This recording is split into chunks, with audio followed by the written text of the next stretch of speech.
ಹೊಸ ರೀತಿಯಲ್ಲಿ ಸರ್ಕಾರ ಈಗ ಮೈಸೂರು ಸ್ಯಾಂಡ್ನ ಮಾರಾಟ ಮಾಡೋದಕ್ಕೆ ರಾಯಭಾರಿ ನೇಮಕ ಮಾಡ್ಕೊಂಡಿದ್ದಾರೆ.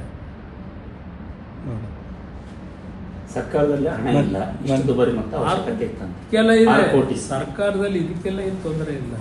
ಈಗ ಉದಾಹರಣೆಗೆ ಸಿದ್ದರಾಮಯ್ಯ ಕೇಸು ಮೂಡ, ಕಪಿಲ್ ಸಿಬ್ಬಲ್ನ ಕರೆಸಿದ್ರು ಅವ್ರ ಪರವಾಗಿ ವಾದ ಮಾಡೋಕ್ಕೆ.